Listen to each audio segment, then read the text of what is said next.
Yeah, and you don't it's not that you hate yourself for not doing anything, it's that you realize there's more.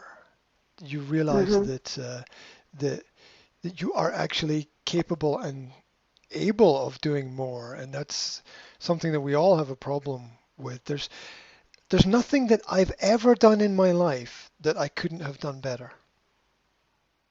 There's always a way to make everything a little bit there's always a way to make everything a little bit better. But it's understanding that it's pointless worrying about it because we can't go back and change the past, and we don't know that the other path was going to really be a better path Mhm. anyway. So, Th- but Yeah. there's no way that we could like you could say somebody in their life takes a bad job somewhere. And they're like, oh, if I hadn't taken that bad job, but you don't know. Maybe you took a good job and it went horribly wrong, right? Right? You know, we just Mhm. we don't ever know what the results would be doing anything else. Mhm. So it's irrelevant. It's completely irrelevant.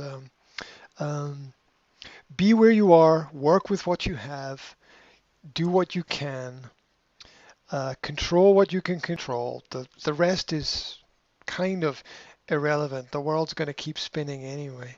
So um, uh, roll with it, as they say. Roll with it. Mhm.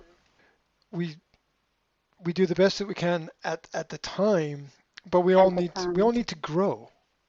Right? Getting Mhm. getting stuck permanently doing the same thing and telling ourselves that it's the Mhm. best that we can do is not It's not right. improvement. Yeah, Yes. yeah, Yes.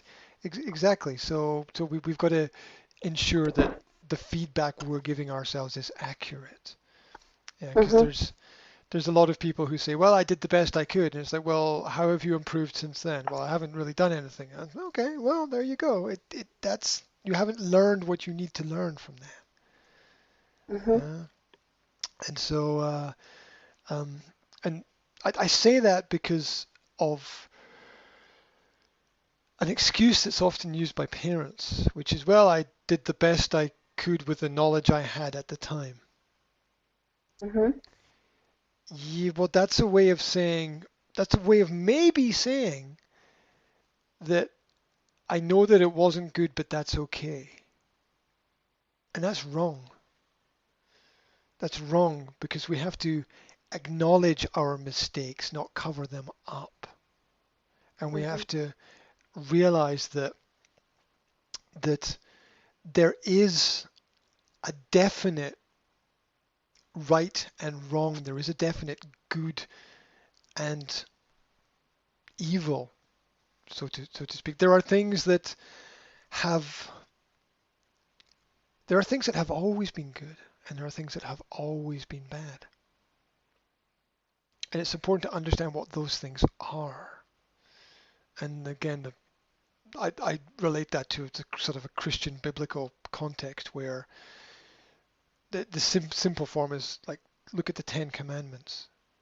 These are 10 rules. And of course, there were more in the Bible, but the basic 10, they were bad thousands of years ago, and they're still bad today. Mhm. Just because I did the best I could with the knowledge I had, that you have to work at it. You have to work at it. There is a permanence to what is right and what is wrong throughout history. And uh, we all come from backgrounds, we all come from different circumstances, we all have different challenges. Um, but let's not make the mistake of confusing ethics for morals. Ethics are cultural, Mhm. and morals are absolute. The ethics will change depending upon where you are, in which country you're Mhm. in, at which time you're born, and who your family is, and what their religion is. Your ethics will change. But morality is permanent, it never changes. So we have to be careful about not confusing one with the other. point. Notice how here's the thing to recognize. Notice how schools have classes on ethics, but they don't have classes on morals. Something to Mm-hmm. think. I mean, don't get me wrong. Ethics are useful, practical, Yes. helpful. You're going to get your ethics in school, but you have to go deeper to find the morals. You have to go deeper to find the morals. They're there. Right. Mm.